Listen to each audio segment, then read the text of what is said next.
The Untold Stories.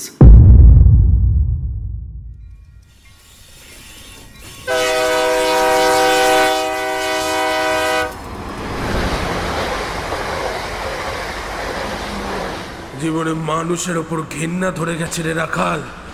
যতদিন বাঁচবো শুধু মানুষের ওপর ঘেন্না নিয়েই বাঁচবো।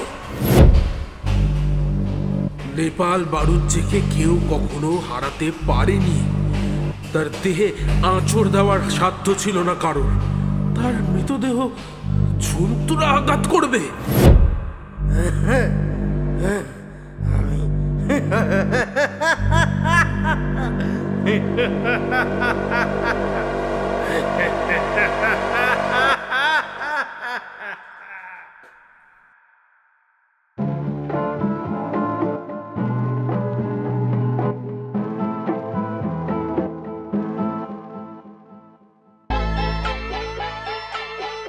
আমরা নতুন নতুন গল্প বলতে ভালোবাসি।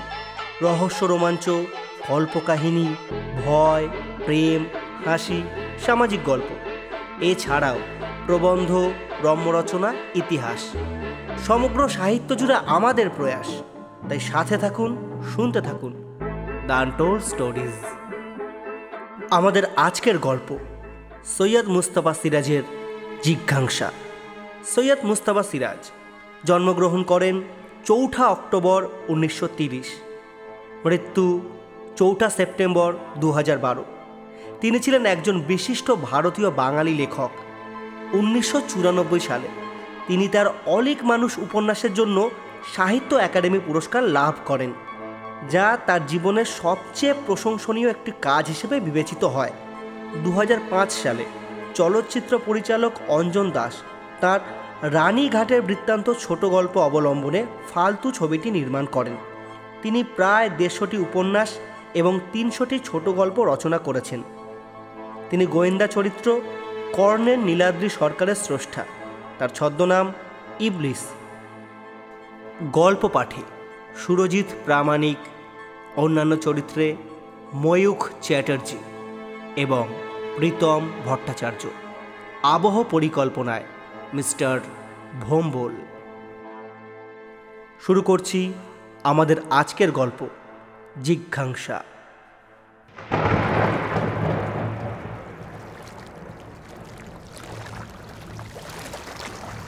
সময়টা ছিল শীতকালীন। সবে সন্ধ্যা নেমেছিল রাজার ঘাটে। সেই সঙ্গে বৃষ্টিও এসেছিল ঝিরঝিরিয়ে। বাতাস বইছিল জোরে। সামনে গঙ্গার জলের ওপর বৃষ্টি, বাতাস আর প্রচণ্ড ঠান্ডার মধ্যে নৌকার টিমটিমে বাতিগুলো দেখাচ্ছিল সেই সব ভূতের মতো, যারা নাকি নিজ নিজ অস্থিখণ্ড খুঁজে বেড়ায় নির্জনতায় ও প্রাকৃতিক উপদ্রবের সুযোগে।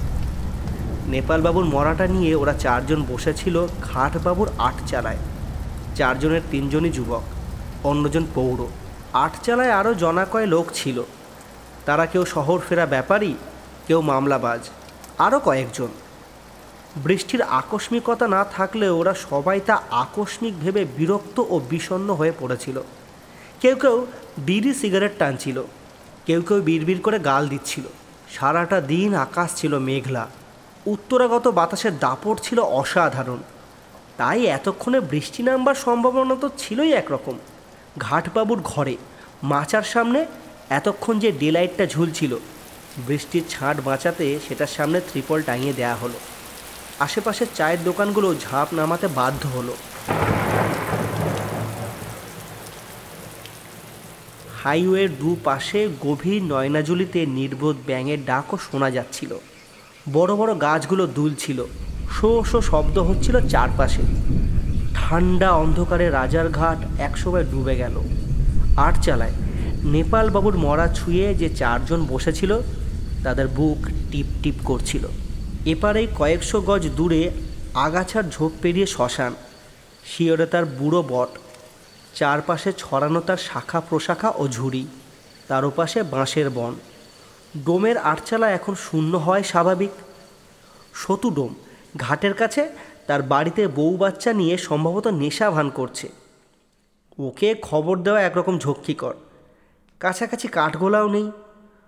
চুরি চামারির ভয় শ্মশানের আটচালায় সতুডোম কাঠ রাখে না, আগের বহু অভিজ্ঞতা এটা জানা আছে। সব বাহকদের মধ্যে যে পৌর, তার নাম রাখাল, সে বলছিল, নেপালদার বরাত সারা জীবন দুঃখে কষ্টে কাটলো, মরেও কি রেহাই আছে রে বাবা। সন্তোষ সম্পর্কে নেপালবাবুর ভাইপো, সে বলল, বৃষ্টি সহজে ছাড়বে বলে মনে হয়নি, কতক্ষণ বসে থাকবো, বরং সদ্য পদ্য বাদ দাও রাখালদা, আমরা এগোই চলো। বিনোদ জিজ্ঞেস করলো, কিন্তু কাঠ কোথায়? রাখাল জানালো, কাঠটা শতুর বাড়ি থেকেই নিয়ে আসা যাক। সুনীল, আমার সঙ্গে চল দিকি বাবা। সুনীল অন্ধকারে খিলখিল করে হাসছিল। সে বলল, এ বৃষ্টিতে মরা পড়বে, চাঁদা করে খানিক ঘি আনলে হতো। রাখালও খানিক হেসে বলল,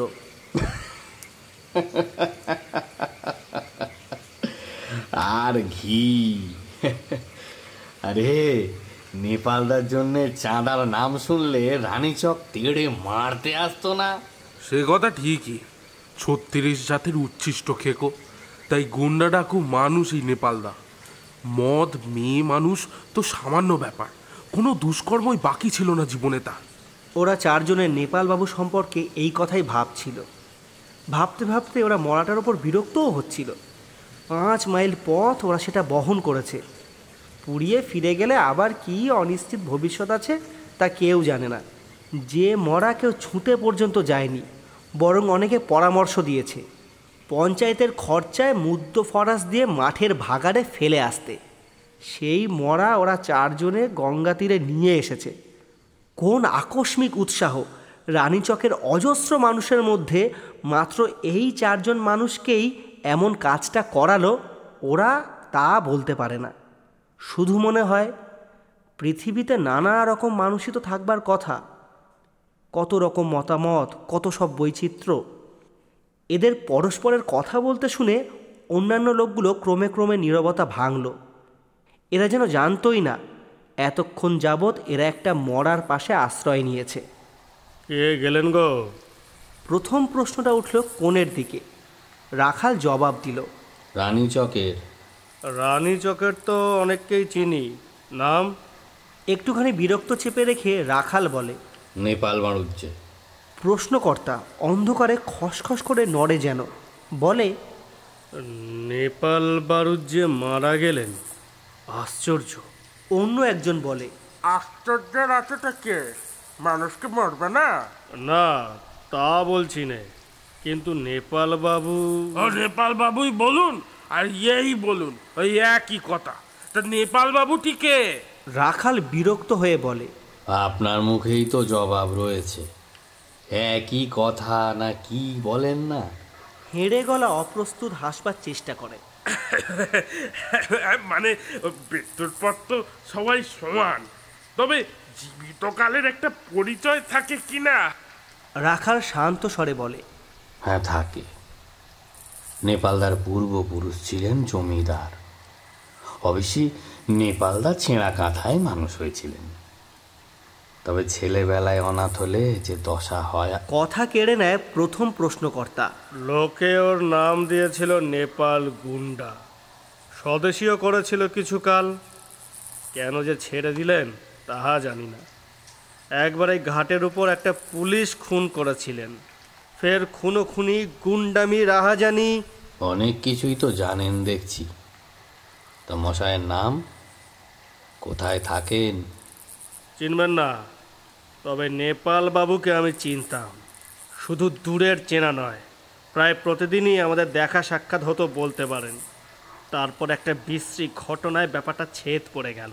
তাই নাকি? বেশ আশ্চর্য লাগছে। রাখাল একটু অন্তরঙ্গভাবে বলে, আমারও। কারণ এতদিন পরে ফের নেপাল বাবুর মুখোমুখি এসে যাব তা ভাবতেই পারিনি। বলবেন মরার মুখোমুখি হয়েছি, এ কথার কোনো অর্থই হয় না, সত্যিই হয় না। এমনকি নেপালবাবু এখন বেঁচে থাকলেও এ মুখোমুখি হওয়ার অর্থ থাকতো না, কারণ আমি এখন পুরোপুরি অন্ধ।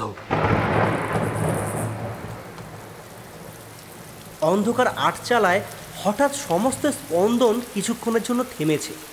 কেবল থামেনি বাইরের প্রকৃতির উপদ্রব। বৃষ্টি ক্রমশ জোর হয়েছে, বাতাস বেড়েছে। আটচালার 3 দিক বন্ধ এবং সেটা দক্ষিণের দিকে খোলা, তাই আশ্রয় হিসাবে নিরাপদ কিছুটা।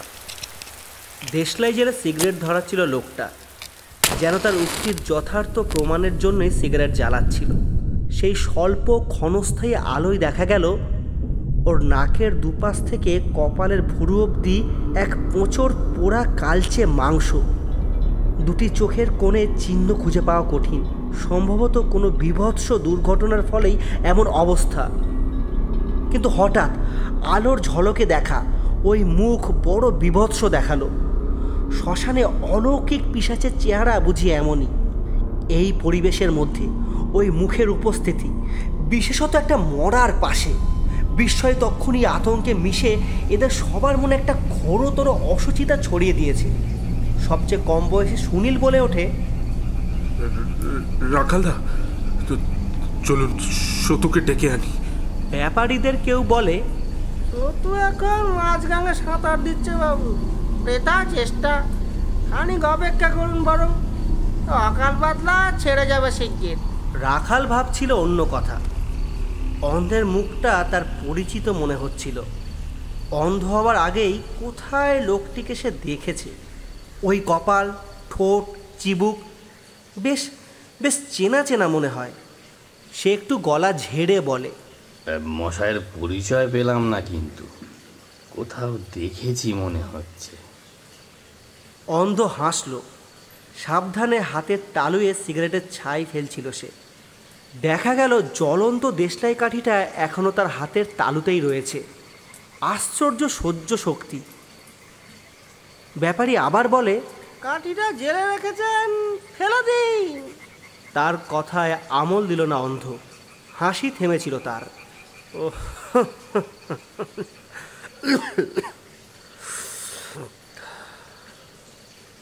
আমার পরিচয় কি দেওয়ার মতো আছে? সরকারি চাকরি করতাম, বুঝতেই পারছেন, চাকরি করা সম্ভব হয়নি। পেনশন পাই মাসে মাসে। ওপারে শহরে এক আত্মীয়র বাড়ি যাচ্ছিলাম, বাস থেকে নামতেই বৃষ্টি এলো। কাল আবার পেনশনের দিন, কেমন কাটবে কে জানে।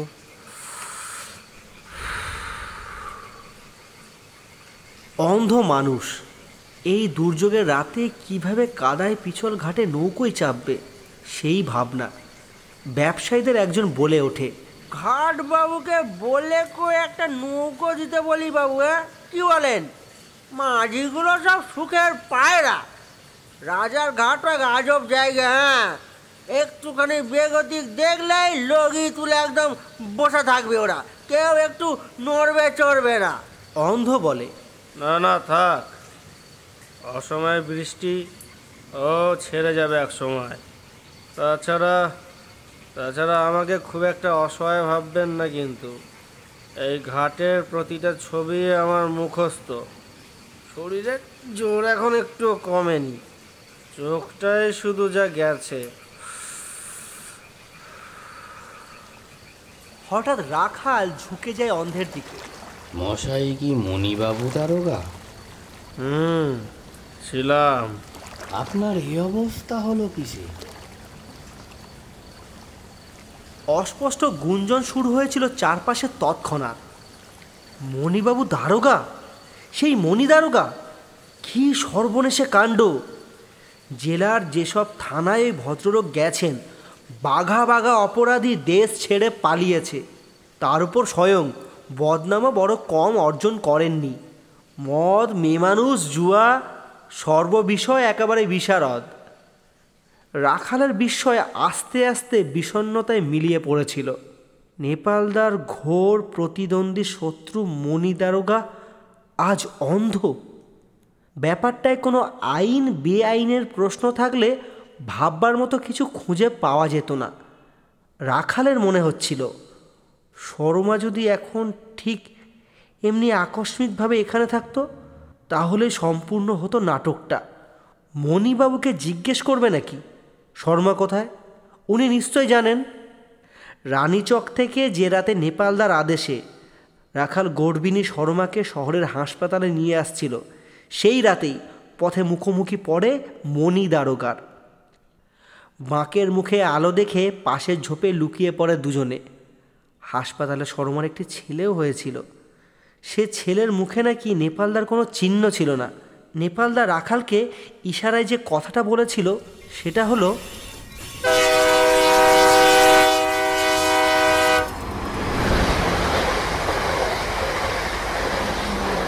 জীবনে মানুষের ওপর ঘেন্না ধরে গেছে রে রাখাল। যতদিন বাঁচবো শুধু মানুষের ওপর ঘেন্না নিয়েই বাঁচবো।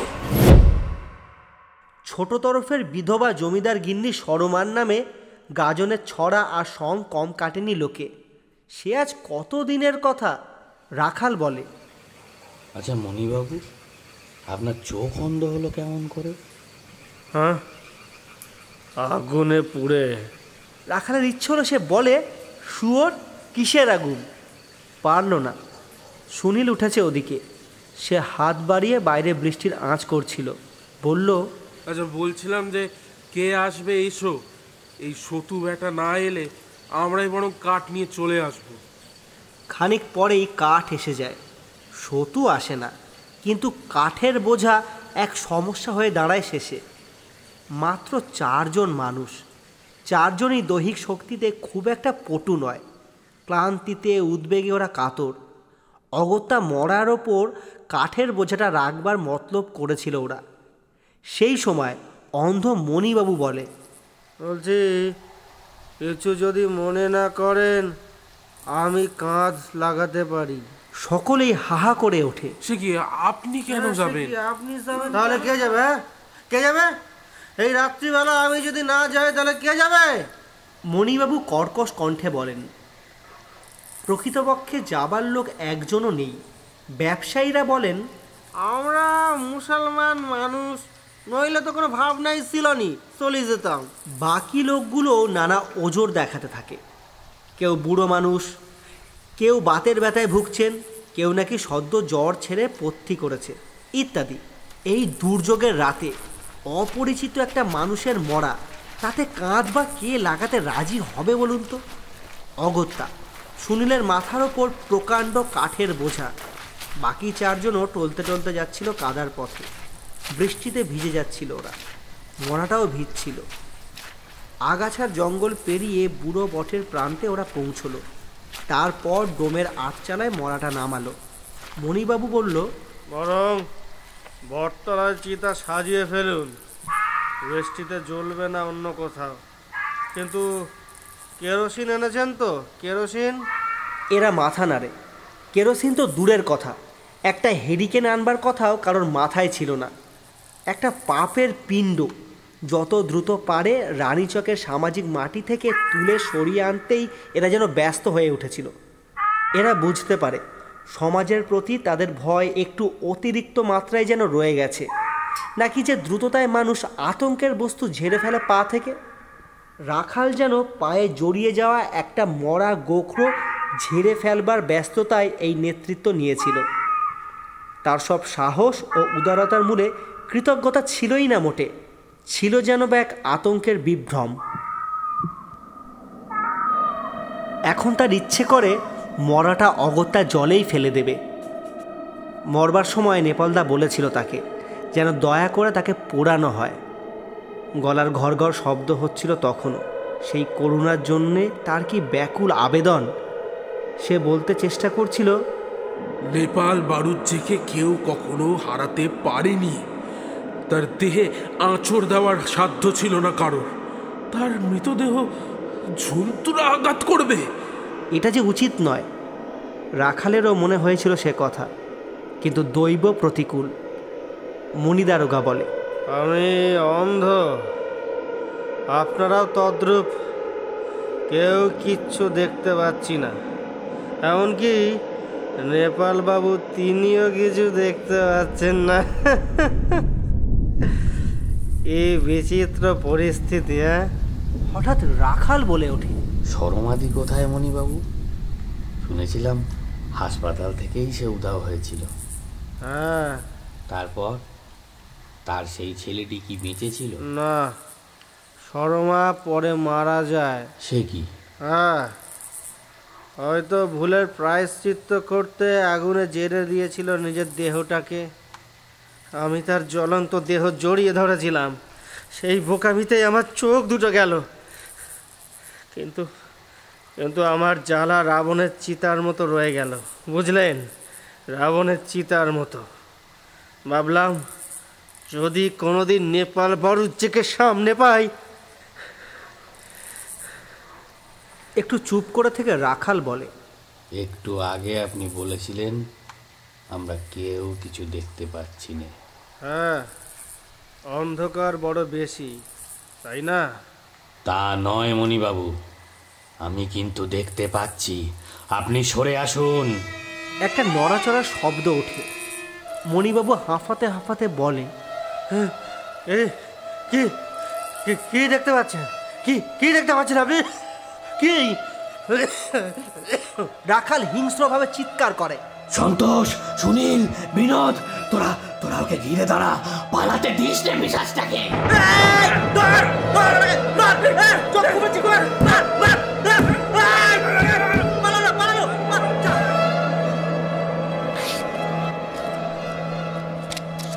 পরক্ষণে এসে দেশলাই জানে।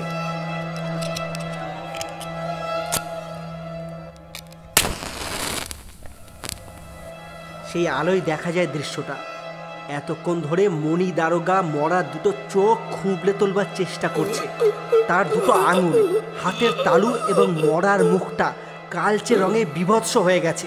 খুব ভয়ঙ্কর দেখাচ্ছে নেপাল বাবুর মুখটা। আলো নেভে আসার মুহূর্তে দেখা গেল সভ্যজি আক্রান্ত শেয়ালের মতো ভীত। অন্ধ লোকটি কোণের দিকে সরে যাচ্ছে। অমানসিক ক্রোধে গর্জন করে ওঠে চারজন মানুষ। চেলা কাঠ তুলে নেয়, কিন্তু প্রচণ্ড ধাক্কায় মণি দারোগা বাইরের বৃষ্টির মধ্যে ছিটকে পড়ে। রাখাল আগে ছুটে যায় চিৎকার করে, মার ওকে, মার, পালাতে দিস নে কিছু।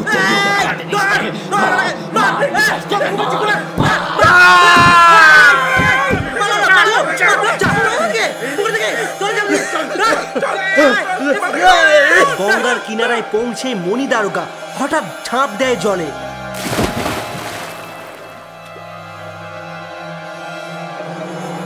এখানে গঙ্গার দহ, অতল ঠান্ডা জলে আলোড়ন ওঠে। তারপর যেন সেই আলোড়নময় অন্ধকার বৃষ্টি ভরা তরল ও ঠান্ডা ব্যাপকভাবে ভাঁজে ভাঁজে একটা ভয়াবহ অট্ট হাসির শব্দ ভাঙচুর হতে হতে মিলিয়ে যায় দূরের দিকে।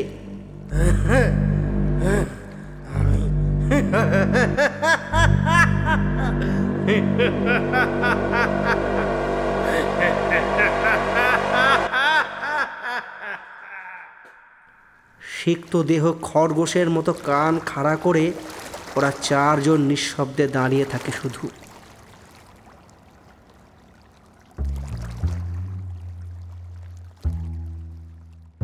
নোটে গাছটি মুড়লো। আপনি তো শুনলেন, আপনার বন্ধুরাও শুনছে তো? আপনার বন্ধুদের জানিয়ে দিন, ডানটোল স্টোরিজ আবার নতুন গল্প নিয়ে হাজির হচ্ছে। ডানটোল স্টোরিজের দর্শকদের জন্য একটি খুশির খবর। আগামী 24শে মার্চ অর্থাৎ সোমবার তৃপ্তি মিত্র সভাগৃহে অনুষ্ঠিত হতে চলেছে ধুলা উড়ানিয়াদের উৎসব 2023 ও 24 বর্ষের তৃতীয় তথা শেষ পর্ব। আলোচনার বিষয় মহিলা নির্দেশক, বক্তা শুভশ্রী রায়, নির্দেশক গল্ফগ্রিন ঘরে বাইরে। এদিন থাকছে দুটি নাটক, গারাপোতা সপ্তক প্রযোজিত নাটক ত্রিধারা এবং বনগা ধুলা উড়ানিয়া প্রযোজিত নাটক পঞ্চকন্যা এবং প্রবেশ অবাধ। সকলের আমন্ত্রণ রইল। আপনারা আসুন, নাটক দেখুন, নাটকের সাথে থাকুন। আপনি যদি গল্পের শেষ পর্যন্ত এসে থাকেন তাহলে আমাদের কমেন্ট করে জানান গল্পটা আপনার কেমন লাগলো। আর হ্যাঁ, ভালো খারাপ দুটোই জানাবেন। ভালো হলে আমরা এগিয়ে যাব, আর যদি খারাপ হয় চেষ্টা করব আরও ভালো করার। আর আপনার যদি কোনো গল্পপ্রেমী বন্ধু থাকে যারা নতুন নতুন গল্প শুনতে ভালোবাসে, অবশ্যই এই গল্পের লিঙ্কটি তার কাছে পাঠিয়ে দেবেন, যাতে আপনার মতো সেও আমাদের গল্পগুলো ভালোভাবে সুন্দরভাবে উপভোগ করতে পারে। ধন্যবাদ। সাথে থাকুন, শুনতে থাকুন ডানটোল স্টোরিজ।